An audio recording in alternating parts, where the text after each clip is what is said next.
شاعر کہتا ہے الہی رونق اسلام کے سامہ پیدا کر، الہی رونق اسلام کے سامہ پیدا کر،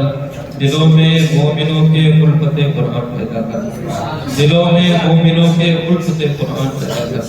اور پھر اس کے بعد اگلا شاعر کہتا ہے کہ دوزخ میں 10 ایسے آدمیوں کو جنت دلائے گی، 10 ایسے آدمیوں کو جنت دلائے گی، دوزخ میں جن کے جانے کا اعلان ہو گیا، دوزخ میں جن کے جانے کا اعلان ہو گیا۔ اور بڑی اچھی بات کہی شاعر نے آگے چل کر کے ان والدین کے تعلق سے جن والدین نے اپنے بچوں کو قرآن کریم کا حافظ بنایا یا دینی تعلیم سے آراستہ و پیراستہ کیا۔ شاعر کہتا ہے کہ وہ والدین ہوں گے حشر میں تاجدار، وہ والدین ہوں گے حشر میں تاجدار،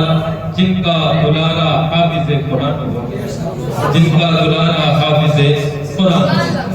ایک مرتبہ اور درود پاک پڑھنا، اللہم صلی اللہ علیہ وسلم۔ حضرات گرامی، اللہ رب العزت قرآن کریم میں ارشاد فرماتا ہے والقلم وما یسطرون، یعنی اور قلم کی قسم۔ اللہ رب العزت نے اس سورت کے اندر اور اس آیت کریمہ کے اندر جو قلم ہے اسی قلم کی قسم یاد فرما رہا ہے۔ اور عام طور پر ہم لوگوں کا جو معاملہ ہے وہ یہ ہے کہ جب ہم کو کسی بات کو ثابت کرنا ہوتا ہے، ہم کو اپنی بات کو منوانا ہوتا ہے، تو ہم اسی کی قسم کھاتے ہیں جو ہماری نزدیک سب سے زیادہ محترم اور باعظمت ہوا کرتا ہے۔ یعنی اللہ کی قسم کھاتے ہیں، کبھی قرآن پاک کی قسم کھاتے ہیں، کبھی حضور کی قسم کھاتے ہیں، یہ ہمارا طریقہ ہوتا ہے۔ لیکن جو کائنات میں سب سے زیادہ عظمت والی ذات ہے، جو کائنات میں سب سے زیادہ بڑی ذات ہے، جس ذات نے ساری کائنات کو بنایا ہے اور جس ذات نے ہم کو اور آپ کو بنایا ہے، جس ذات نے زمین و آسمان کو بنایا ہے، جب اس کے قسم کی باری آتی ہے، جب وہ قسم کھاتا ہے تو کسی اور کی قسم نہیں کھاتا ہے بلکہ قلم کی قسم کھا کر کے ارشاد فرماتا ہے والقلم، اور قلم کی قسم، جس سے یہ بتانا چاہتا ہے کہ اے لوگوں سمجھ لو اسلام کے اندر قلم کی بڑی اہمیت حاصل ہے، قلم کو بڑی اہمیت حاصل ہے۔ اور اسی اہمیت کو آج ہم نے کیا ہے نہیں سمجھا، جس کی وجہ اور جس کا نتیجہ یہ ہوا کہ آج ہم ہی کیا ہے ہر جگہ پر ذلیل اور رسوا نظر آ رہے ہیں، جبکہ قرآن نے فرمایا، قرآن نے ارشاد فرمایا وَلَا تَهِنُوا وَلَا تَحْزَنُوا وَأَنتُمُ الْأَعْلَوْنَ إِن كُنتُم مُؤْمِنِينَ، یعنی تم کوئی خوف نہ کرو، کوئی غم نہ کرو، تم ہی قائم رہو گے، ساری کائنات کے اوپر تم ہی حکومت کرو گے، لیکن شرط یہ ہے إِن كُنتُم مُؤْمِنِينَ، اگر تم سچے مسلمان بن جاؤ، اگر تم سچے مسلمان بن جاؤ تو تم ہی غالب رہو گے۔ تو قرآن نے جب فرما دیا، اللہ نے اپنے کلام میں فرما دیا، تو یہ بات بالکل حق ہے، اپنی جگہ پر عقل ہے کہ مسلمان ہی غالب رہیں گے۔ لیکن اگر آج ہم مغلوب ہوئے ہیں تو یہ کسی اور کا نتیجہ نہیں ہے بلکہ ہمارے اندر کمیوں کا نتیجہ ہے۔ قرآن نے ایک مقام پر اور فرمایا وَمَا أَصَابَكُم مِّن مُّصِيبَةٍ فَبِمَا كَسَبَتْ أَيْدِيكُمْ، جس کا خلاصہ یہ ہے کہ انسان کو جو بھی پریشانیاں آتی ہیں وہ کسی اور کی وجہ سے نہیں آتی ہیں بلکہ اپنے کرتوت کی بنیاد پر آتی ہیں۔ آج ہم اپنے حالات کا جائزہ لیں اور آج ہم اپنے اٹھنے بیٹھنے کو دیکھیں تو اس سے یہ سمجھ میں آئے گا کہ ہمارے قدم جو ہیں صراط مستقیم سے بہت زیادہ ہٹے ہوئے نظر آ رہے ہیں۔ ساری چیزیں ہمارے اندر، ساری خرابیاں ہمارے اندر پائی جاتی ہیں، حالانکہ ہمارا مزاج یہ ہونا چاہیے کہ یہ زندگی جو ہے وہ ہمیشگی کی نہیں ہے بلکہ چند سالوں کی زندگی ہے۔ کسی کی 60 ہے، کسی کی 70 ہے، کسی کی 80 ہے، کسی کی 90 ہے، اور بہت زیادہ ہو جاتی ہے تو 100 ہو جاتی ہے، اس سے کراس کر جاتی ہے، لیکن 200 تک اب نہیں پہنچ پاتی ہے۔ یہ چند دن کی زندگی ہے، اور اس زندگی کو اللہ نے جو دیا ہے، قرآن نے فرمایا کس مقصد کے لیے دیا ہے۔ اللہ رب العزت ارشاد فرماتا ہے خلق الموت والحیات لیبلوکم ایکم احسن عملا، یعنی اللہ رب العزت نے زندگی کو پیدا کیا ہے، اللہ رب العزت نے موت کو پیدا کیا ہے، تو موت کو پیدا کرنے کا، زندگی کو پیدا کرنے کا جو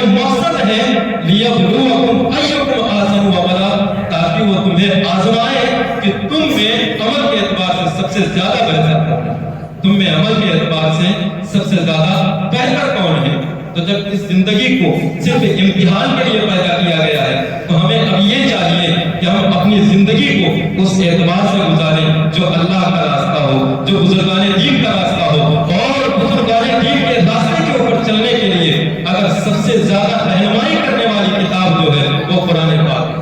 وہ قرآن پاک ہے. مثال کے طور پر کوئی کمپنی اگر کوئی پروجیکٹ اپنا لانچ کرتی ہے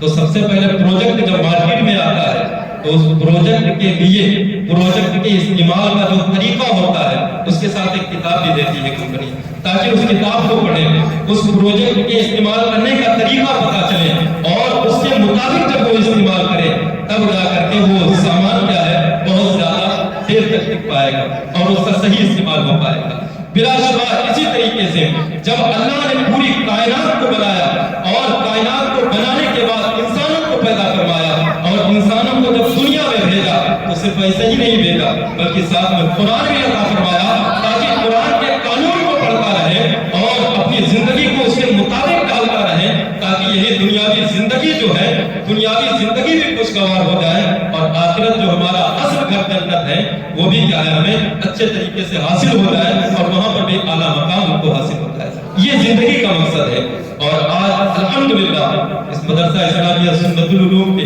3 بچوں نے ایک کے بعد ایک یہ سلسلہ چل رہا ہے. 3 بچوں نے خصوصیت کے ساتھ حافظ عبداللہ صاحب اور حافظ شاہین صاحب اور حافظ شمس الدین صاحب انہوں نے اسی کتاب کا حفظ فرما دیا. اللہ رب العزت نے یہ کرم فرمایا. یاد رکھیں اگلی امتوں میں یہ طریقہ تھا کہ ان کی کتابوں کے حافظ انبیاء ہوا کرتے تھے، لیکن ہمارے نبی کا یہ معجزہ ہے، ہمارے نبی کی امت کے اوپر یہ فضل و احسان ہے اللہ کا کہ نبی کی امت کا بچہ بچہ اس قرآن پاک کو اپنے سینے میں محفوظ کر لیتا ہے، جس کا نتیجہ آج آپ کے سامنے ہے، جس کا نتیجہ آج آپ کے سامنے ہے. ورنہ قرآن یہ وہ کتاب ہے. قرآن فرماتا ہے لو انزلنا هذا القرآن على جبل لرأيته خاشعا متصدعا من خشية الله. اگر اس قرآن پاک کو خلاصہ یہ اگر اس قرآن پاک کو پہاڑوں کے اوپر اتار دیا جاتا تو یہ پہاڑ بھی کیا ہے ریزہ ریزہ ہو جاتا. بلکہ بخاری شریف پڑھیں تو آپ کو پتا چلے گا کہ اس سخت سردی کے موسم میں اللہ کے رسول کے اوپر جب وحی کا نزول ہوتا تھا، قرآن پاک کا نزول ہوتا تھا تو حضرت عائشہ فرماتی ہیں کہ اللہ کے رسول کے چہرے مبارک سے کیا ہے پسینہ ٹپکنے لگتا ہے. یہ قرآن کا بوجھ ہے. لیکن اللہ اور اس کے رسول کا فضل و کرم ہے کہ 3 بچوں نے اور یہ بات یہ کریں یہ بچے کیا ہے اسی قرآن پاک کو اپنے سینے میں محفوظ کرتے ہوئے نظر آ رہے ہیں، جس کا نتیجہ آج آپ کے سامنے ہے. یہ قرآن پاک جب کوئی حفظ کرتا ہے تو دنیاوی اعتبار سے اگر آپ دیکھیں قرآن فرماتا ہے تبیان لکل شیء، یعنی اس قرآن پاک کے اندر ہر چیز کا واضح بیان موجود ہے.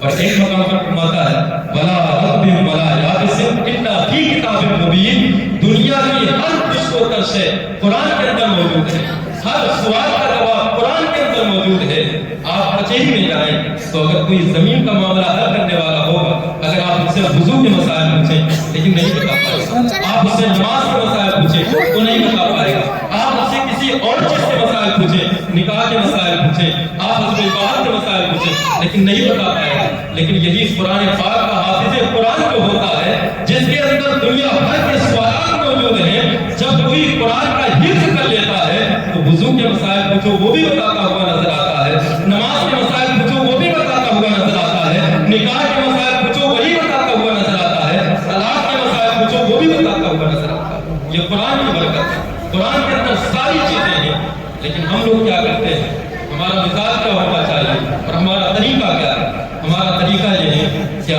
ارے بچے نے حفظ قرآن کر لیا اور قرآن کو حفظ کرنے کے بعد ہم لوگوں نے یہی پر اشراف کر دیا، ہم لوگوں نے یہی پر پڑھائی کو اشراف کر دیا. حالانکہ ایسا نہیں ہونا چاہیے. قرآن پاک یعنی پوری زندگی کے قوانین، اسلام کے قوانین کو حفظ کر لیتا ہے، لیکن اس کے نافذ کرنے کے لیے اور علم کی ضرورت ہوتی ہے. لہذا اس کا اسلام کا پورا قانون اگر بچے کو دینا ہے تو حافظ قرآن کے ساتھ ساتھ عالم قرآن بھی بنانے کی کوشش کریں، عالم قرآن بھی بنانے کی کوشش کریں. حفظ قرآن میں کیا ہوتا ہے؟ آگے سارے مثال کے طور پر آپ پوچھیں نماز فرض ہے، یہ قانون کہاں سے آیا؟ قرآن نے فرمایا ان الصلاۃ کانت علی المؤمنین کتابا موقوتا۔ اللہ نے اس آیت کریمہ میں قرآن پاک کی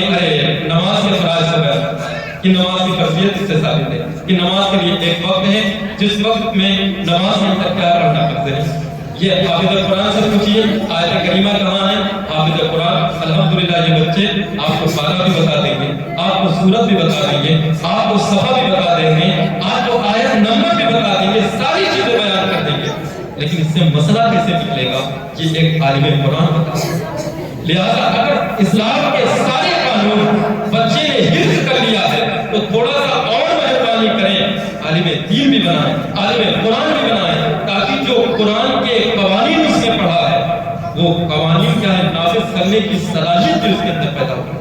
یہ ہمارا طریقہ ہونا چاہیے، حالانکہ ہمارا طریقہ اس کے برعکس ہے۔ اللہ رب العزت ان کو کیا ہے سارے لوگوں کو یہ سمجھ عطا فرمائے کہ بچے کو حفظ قرآن کے ساتھ ساتھ عالم قرآن بھی بننے کی توفیق فرمائے۔ یاد رکھیں یہ چند دن کی زندگی ہے اور چند دن کی زندگی میں آپ کو بہت کچھ کرنا ہے، اور یہ موت اور زندگی ابھی جیسے کہ ہم نے بتایا یہ صرف اور صرف آزمائش کے لیے ہے، تاکہ اللہ رب العزت آزمائے کہ تم میں کون سب سے زیادہ بہتر ہے۔ اب اس زندگی کو اگر آپ کو کامیاب بنانا ہے اور اس زندگی کو اگر آپ یہ چاہتے ہیں کہ یہ زندگی دنیاوی زندگی ہماری اچھی گزرے اور دنیاوی زندگی کے ساتھ ساتھ آخرت کی زندگی جو آنے والی ہے وہ بھی اچھی گزرے، تو اللہ کے رسول نے ایک اور طریقہ بتایا۔ وہ طریقہ کیا بتایا؟ انسان جب تک دنیا میں رہتا ہے نماز پڑھتا ہے، نماز کا ثواب ملتا ہے، زکات دیتا ہے، زکات کا ثواب ملتا ہے، روزہ رکھتا ہے، روزے کا ثواب ملتا ہے، لیکن یاد رکھیں جب انسان کی روح نکل جاتی ہے، انسان کا انتقال ہو جاتا ہے، تو اب یہ سارے کے سارے اعمال منقطع ہو جاتے ہیں، سارے کے سارے اعمال منقطع ہو جاتے ہیں۔ اب ثواب بند، اعمال ختم، اب زکات نہیں دے سکتا، اب نماز نہیں پڑھ سکتا، اب قرآن کی تلاوت نہیں کر سکتا، تو اب جب یہ ساری چیزیں کر نہیں سکتا تو ثواب بند۔ لیکن اللہ کے نبی نے ارشاد فرمایا، اے میرے دوستو سنو، اللہ کے رسول نے ارشاد فرمایا لیکن 3 عمل ایسے ہیں کہ بندہ دنیا میں رہے اس کا ثواب تب بھی ملتا ہے اور دنیا سے چلا جائے تب بھی اس کا ثواب ملتا ہے۔ اللہ کے رسول نے فرمایا اذا مات الانسان انقطع عنه عمله، جب انسان مر جاتا ہے سارے کے سارے اعمال اس سے منقطع ہو جاتے ہیں، تو بچتا کیا ہے؟ لیکن الا من ثلاث، اللہ کے رسول نے فرمایا مگر 3 ایسے ہیں، 3 ایسے کام ہیں کہ جب انسان دنیا میں رہے تب بھی اس کو ثواب ملتا ہے اور دنیا سے چلا جائے تب بھی اس کا ثواب ملتا ہے۔ تو اللہ کے رسول نے کیا فرمایا؟ سب سے پہلے فرمایا الا من صدقۃ جاریہ، وہ کیا صدقہ جاریہ ہے۔ صدقہ جاریہ کیا ہوتا ہے؟ صدقہ جاریہ یعنی ایسا صدقہ جس کا ثواب لگاتار جاری ہے۔ وہ صدقہ کیا ہے؟ مثال کے طور پر آپ نے مسجد میں کوئی سامان استعمال، آپ نے مسجد میں کوئی سامان رکھ دیا، مصلی رکھ دیا، چٹائی رکھ دیا، یا مدرسے میں کیا کوئی کمرہ آپ نے بنوا دیا، یا مدرسے میں بچوں کو چٹائی کی ضرورت تھی آپ نے چٹائی کو دے دیا، یا قرآن کی ضرورت تھی آپ نے قرآن کو دے دیا، اور کتابوں کی ضرورت تھی آپ نے کتابوں کو دے دیا، تو جب تک یہ سامان موجود رہیں گی استعمال ہوتے رہیں گی، آپ دنیا میں رہے تب بھی ثواب ملے گا اور دنیا سے چلے جائیں تب بھی آپ کو ثواب ملے گا۔ لہٰذا یہ چھوٹے چھوٹے کام بھی کرتے رہنا چاہیے۔ اور اللہ کے رسول نے دوسری چیز بیان فرمائی، دوسری چیز کیا ہے؟ اور فرماتے ہیں دوسری چیز یہ ہے او ولد صالح یدعو لہ، یا ایسا نیک بچہ چھوڑ جائے انسان جو اس کے لیے دعائیں کرتا ہے، نماز پڑھے تو اپنے والدین کے لیے دعائیں کرے، اور جو قرآن پاک کی تلاوت کرے تو اپنے والدین کے نام سارے ثواب کرتا ہے، یہ بھی اس کا ثواب ملتا ہے۔ اور تیسری چیز اللہ کے رسول نے ارشاد فرمایا او علم ينتفع به، یا ایسا علم چھوڑے